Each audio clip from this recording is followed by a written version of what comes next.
pleasing, you'll be tested, no, you can't fake. Take no money, no two coats, walk by faith. Cause in the kingdom, that's the currency in which we pay. You shy, you coming, that's the judgment that you. What's your take on it? Shalom, everybody. Shalom. Welcome to our very first podcast. I am Sister Adira. I'm Sister Kyle. And I'm Sister Shanita. All right, y'all, and we are about to kick this thing off. Y'all, we finally doing it. Let's do this. So we wanted to just create a podcast where we can come together as sisters and just speak about real life situations, especially being in the truth and things that we face day to day, things that we have issues with, that we're struggling with, things that we could use a little bit of help with. So we just here to discuss a few things But just being sisterly, not being able to talk about certain things, this will be able to, Amongst help women. create outreach to our other sisters. Absolutely. Yes. Like you're saying, prayerfully be an inspiration to each other and to others to help us all endure, because he that endured to the end is all change. kind. All right, with that being said, there's something that has been on my mind What is it? for a minute. Okay. On my mind as well. Okay, Con. And it's offenses. I'm so irritated with, because I do it too. I have done this. Oh, you offended me. You offended me. Like, everybody use that word very loosely. And it's like, well, let's get to it. What does offend really mean? What is an offense? So like Brenda said, it was something that was on my mind too for a long time because I hear it a lot. And I did a deep dive and went into it to figure out what it was. So I first asked AI what good old AI. I asked AI what they said, and my question was, what does Christ mean about offenses? And it broke it down, and it says warning against causing others to sin, personal accountability, forgiveness, and reconciliation. And then I also asked, what is an offense according to Christ? It says leading others astray, moral or spiritual tripping stones, which is, in other words, a stumbling block, personal sins. And then I also asked what an example of a sin was, an example of an offense, leading someone into sin, setting a poor example. So going from there, then me going to the Bible and then going to the Strong's. In the Greek, it's a trap stick, to a snare, occasions to fall, offense, things that offend, stumbling block. Then even with the definition on Google of offense, it's a breach of a law or rule, an illegal act, or an annoyance or resentment brought about by a perceived insult to or disregard for oneself or one's standards or principles. So even with that definition, I think we take that and we run with it because we think, oh, it's an insult or you're offending me or whatever. But when we come back to the Bible and to what the actual word means, that's not what it means. It means to sin or to cause a stumbling block. So it's really a matter of maybe we should be using other words to describe some of the issues that we might have between sisters. I was hurt by something that you said. That's good. I was upset. And then even going to Christ, when he says, if there's an ought with your brother and sister, make sure you take that ought to them. That's the word that Christ used. He said ought. So, and that even feels like, that's like a problem. Like if you got a problem with somebody, or, if somebody says something that you didn't like, that's your ought. So take that to that brother or take that to that sister and work that out. But I do think that we should find another word, like you said. So we're not using it so loosely because you stepped on my toe, or I didn't like the way you said shalom to me. You offended me. Did I cause you to sin? She didn't cause me to sin. Which is the base of the words that you were reading from the Strong's initially, is that the real definition of offend means to cause one to sin. And we are using it very lightly for any time I'm in my feelings, essentially. Or, genuinely hurt by something somebody did, is it really scripturally based, I guess, is what we're really trying to get at. Like, Right. what is it in the Most High's eyes versus us just kind of making up our own interpretation? And then what is the time frame? Time frame in the offenses, right? Because a lot of times, okay, say I accidentally stepped on your foot, or I got a better one. Say I said shalom to everyone else. I just so happened not to see you, and then you sit on that, and then you keep sitting, and then it just builds up. And then it's like, oh, do we have an issue, sis? What's going on? Well, 3 weeks ago, you didn't say hi to me. Or, it's like, we need to do better with that. When we feel a certain way, immediately acknowledge it. Because when you sit on it, that's giving who a chance to play in your brain. Well, the other part to it too, and which is why us working on relationships is important, because I don't know about y'all, but I kind of feel like certain relationships, people have given you the ability to be able to speak into their lives, and others haven't, by how you interact with each other. There's certain people that you feel are completely standoffish that you would not as easily be able to talk to without perhaps them getting upset or, whatever the case may be. So I know, being willing to allow others to speak to me about something and not get, just take a moment and listen to what they're genuinely saying before I start to get emotional about it. I got something to say about both parts. But what you were saying with how long do we let the lingering offenses, that goes into communion. And especially not knowing the definition of what offense means or what it means to offend somebody, we can be taking communion wrong. Okay. And that's damnation. So it's like, if you don't know what this definition means, if because I might have said something to somebody, or I might have done something in front of somebody which caused a stumbling block, or I have caused somebody to sin, and now, there's an issue there. And then now I'm taking communion without, looking at myself. Or not taking communion because you think that, oh, I bumped into her and now she's upset. So it's like, we really need to understand and actually dive into the scriptures, into the Strongs, to actually get the definition of everything. And then as to what you were saying, actually build a relationship with people, some people might have a resting face, some people might, like you said, you didn't see me or anything like that. And then that person who didn't, or that took that offensively, they could be dealing with past abandonment issues. They can be dealing with trauma and everything. So we're not knowing what people are going through on their day-to-day. We don't know people's past. Right. We're trying to walk in the new man. So that's just something to be mindful of as well. Not to take every little thing as an offense, or she hurt my feelings, or it's this or it's that, when we're supposed to be walking and trying to be better daily. So a few things to scripture, right? In terms of time, what you were referring to. So we're going to Ephesians. We were just here. Where did I go? Do not let the sun go down in your anger, right? Is where we're going right now. For some reason, my eyes have just skipped over it. And I was just there. So Ephesians is one I wanted to go in, and then jumping back into Proverbs. But okay, here you go. I'm sorry, my eyes just found it again. So Ephesians 4:26. Be angry and sin not. Let not the sun go down upon your wrath, right? This one to me, as I'm reading it again, it's interesting, right? Because I've had to learn this too with my husband, right? And this is why I'm bringing the other one in. So Proverbs 25:11. A word fitly spoken is like apples of gold and pictures of silver. I am usually the kind of person, no, I just want to handle it now.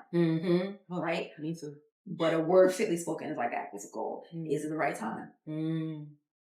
right? So it says, when I'm looking at this again in Ephesians, it's saying, don't let the sun go down on my anger. So I need to deal with that myself before I go to bed on anger, right? But I still need to look for the proper time to say something to this person. Maybe we're at church and they are serving and all this stuff is going on, and maybe it's not the right time to address it. So I really need to sit, pray. Okay, does this and use wisdom, I guess is what I'm trying to say. And discernment. Time, when and how to address it, because that too can cause an even greater problem. Like, I'm doing something right now. What are you talking about? Like, right.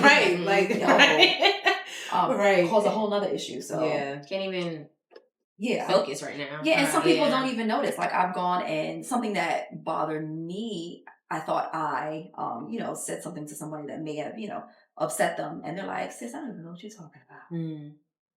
It just went right over them. They didn't think about it at all. Right? So like you're saying, sometimes it could be something within you. And so taking a moment to self-assess and really understand, okay, Father, what did I just do something? Still, just in case I feel, sis, if I did, say anything that kind of upset you or hurt you. Yeah, my bad. I didn't mean like that at all. Yeah. But if, just willing to listen to them as well. To whether or not they were hurt by it. But. And then if they were not to, put your guard up or your defense up and then make a situation that did not need to go left. Like how you said with going to somebody and talking about it. I'm the type of person where I'm learning how to deal with it, trying to grow out of it. I'm not very confrontational unless it comes to stuff where I need to be.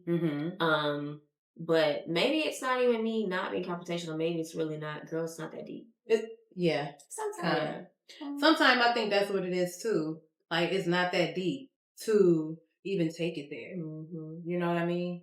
Because at the end of the day, our will is doing the Father's will. Our job, that's what we're supposed to be doing. So a lot of times I would just brush things off like, you know what? It's not even worth it. Not saying you're not worth it per se, but it's like, it's not even worth going down that long rabbit hole of nothingness, really. Because I feel like the more you start digging in, like, you end up finding out more things. Does that make sense? Like, if you're like, oh, you offended me. Well, what happened? And then you start bringing out things that you didn't even know was even there. And what's hard for me, it is so hard. It's so hard for me to turn back on once I'm turned off. And I'm working on that daily. But once something happens, if I feel like I've been there for you, I've done so much for you, I've proven my love or my sistership to you, and then you respond or react in a way that I wouldn't, that bothers me. Because in my head, I'm thinking like, whoa, like, I would have never done that. And so that shows me that, okay, we're not really where I thought we were. And then I'm automatically going to move differently. And I don't really like that about me. But I'm not saying that, I'm not going to, Shalom, how you doing, sis? But it's different. And I'm the same way. It's different. Because it's just like, nah, I saw different. You know what I mean? And especially when I didn't expect it. I do not like that about me. I don't. Because sometimes you can end up just really, cutting off a relationship, and we're not supposed to do that. But I'm really struggling with that because I've had that happen to me a few times where I feel like I've given my all to someone or, and not saying I needed it back or anything, but it wasn't reciprocated in the attitude or the relationship wise. It's kind of like, you don't want to be like, I did all this for you. That's not what it's about. It's like, I would never have done that. Well, the other thing in that, sis, too, is I think sometimes thinking, because I've been big on like the Most High's been speaking to me a lot about self-assessment in the moment and him, how he asks us questions and asking myself questions. So we just had to play Faith Joke. It was great. And usually, doing that kind of topic, before that, I know the enemy and his minions are coming out and stuff to attack me mentally. And he knows, you know, heard that song Cycles. He knows you better sometimes than you know yourself. He knows what to keep throwing in front of you. He knows what usually is your stumbling block. And so he threw a few things out there. And I was like, you know what? This time, no. I'm not going to diminish what the Most High wants to do through this. Let my focus go for that. If I have to deal with it later and afterwards, okay. But I'm not taking my head off. I'm not taking my head away from what I need to be doing. And I went, sang some worship music, got my head together, and just got back into what I needed to do. Right. So sometimes, you know, we're going to be tested, and we're going to keep repeating some of the same tests if that's our area. Right. And I think for most women, though, that's a lot. That's all of us. Like, you know, what you're both saying right now.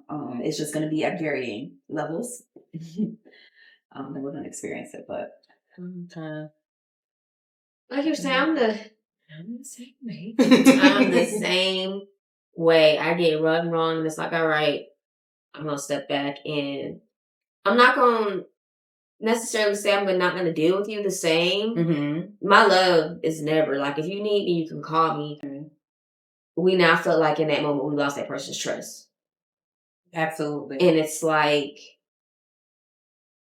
it's like with the situation we were talking about earlier, and how it was, not earlier, but a few days ago, how it was upsetting to me. And I had to look at, like, if this person can do these things, or if we can do these things, or if Israel can do these things and continue to do it. Oh, I repented, I'm done, but I keep doing the same thing over and over and over again. That's upsetting to us to see, but how does the Most High feel? So that goes back again with the trusting thing. It's like, okay, they did that to you. Right. But what did you do to me? And what do you continue to do to me? And I continue to give you grace. I continue to have mercy on you. And I continue to love you.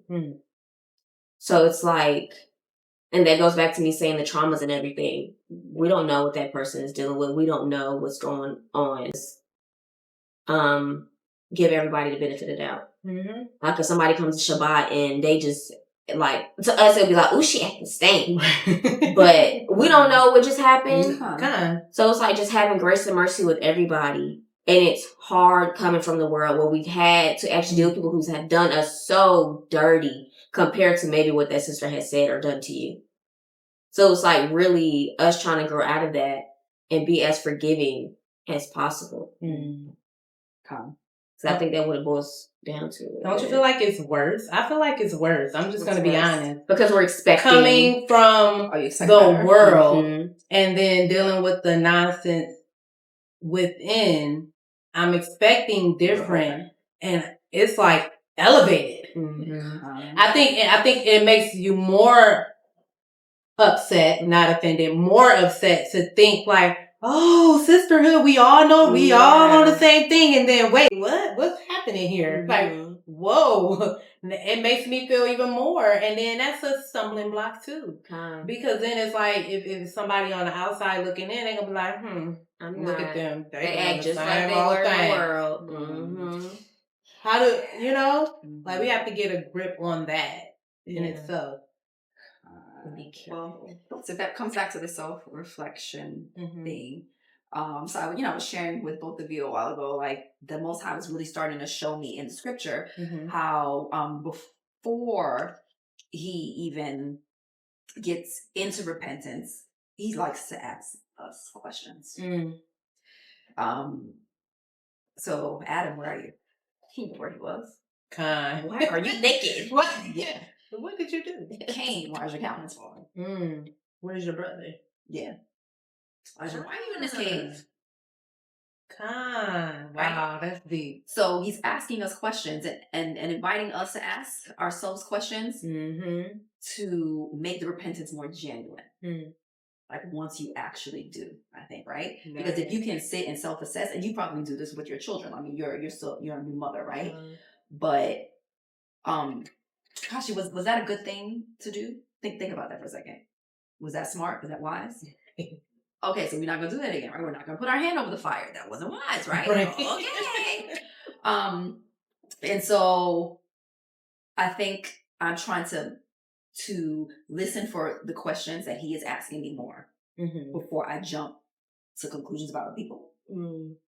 Before I jump to conclusions about something that was said, like I was saying to you before. Like, why is what you're saying bothering me? Is there something wrong with what you're saying? Or is there something wrong with me and like issues that I have? Okay, so I'm gonna pull back for a second because obviously I have a sore spot right there. Okay, and you might not even mean it in the way that I am receiving it because of my past issues, hurt, trauma. Okay, so now let me reassess how to interact with this sister or how to interact with this person now. Because it really isn't you as much as, you got your issues, I got my issues, and we're two people trying to work through this issue. And trying to get closer to the Most High. So, yeah, but it doesn't change the fact that you can feel hurt sometimes.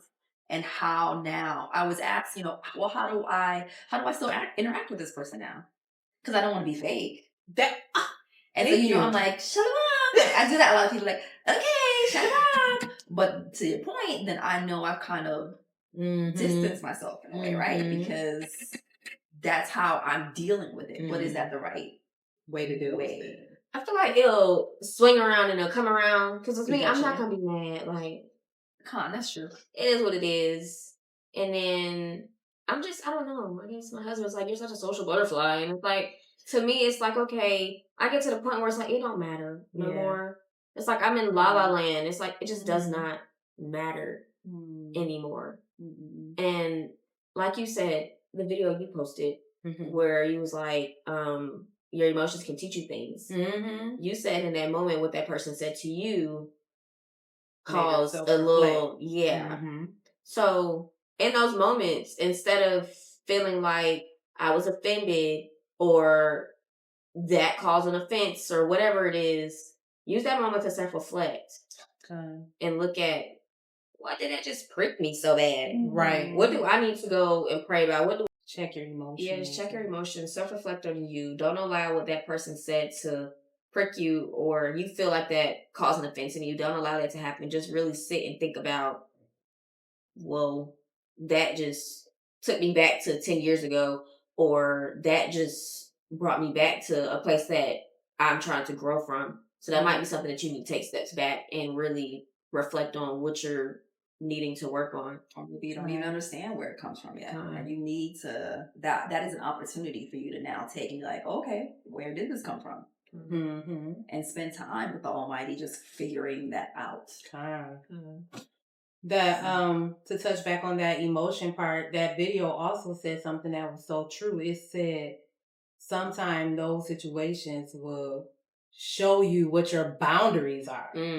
So that trigger is like, oh, okay, yeah, this is my boundary right here. Like, now I need to watch. I don't know, and I don't want to say that either, but I just have to be very careful with how much. Now, that's probably not the right thing to say, but I'm going to say how much of me I give off to people. And that's not a bad thing. But I know it's not a bad thing, but is it Christ-like? Because then just because I feel some way that what someone else did to me, I could truly still be a blessing to someone else and that person to me, right? And so the boundaries just kind of, like, I don't want to put those walls up. I was going to say, because Christ went and took his time. Okay, open up to John 2. And this is not, sharing the scripture, this is what came to my mind right now because it's something I'm still really trying to understand the application of this because I don't think it's in any and every situation. Okay. But John 2:24. So John 2:24 says, but Yeshua did not commit himself unto them because he knew all men.